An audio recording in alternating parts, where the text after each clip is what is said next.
Hey boys and girls, I miss you guys so much and I cannot wait until we get to hang out again. So today we're going to talk about poems. I thought poems would be something fun that we could talk about. I know we all really enjoyed writing some poems together. So a few things that I want to go over before we start talking about the different types of poems is syllables. Now, if you guys remember, syllables are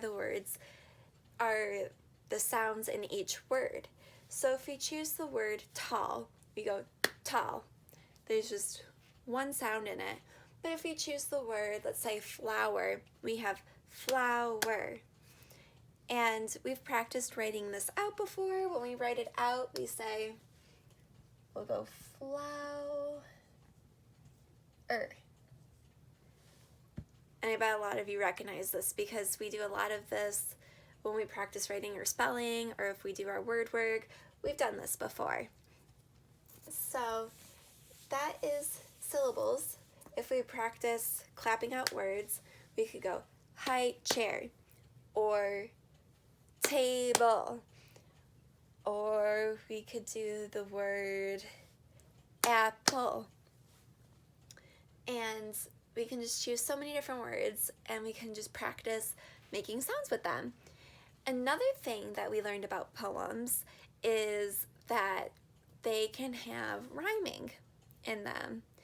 And remember, rhyming words are words that sound the same, but they don't have to have the same spelling at the very end.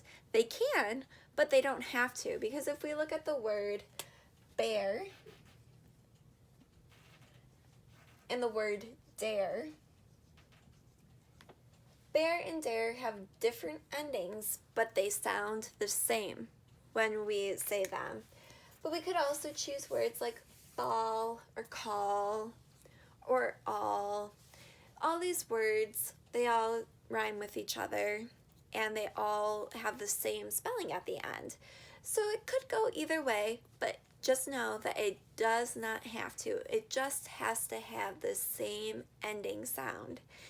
And remember, some of the poems that we've talked about a haiku poem, we've talked about an acrostic poem, and we've talked about rhyming poems, and we've all written these poems together. So the first poem that I want to talk to you guys about is an acrostic poem. Acrostic poem. And for this, I want to use Dominic's example because it was funny and we all got a good laugh out of it. So for his poem, he used the word school. And he said, 7 cruel hours of our lives. Which we know is not true. We know that school is so much fun and we have such a great time together. But I just wanted to use his as an example of an acrostic poem. And I know that we all found this one pretty funny. So we had 7 cruel hours of our lives. So when you choose a word, you're gonna write out your poem that makes sense. So it has to be about that word that you picked. If you chose the word nature, all the words that you would do is it would have to relate back to nature. So I'd like you guys to pick a word about being at home, and I would like you to practice writing an acrostic poem on that.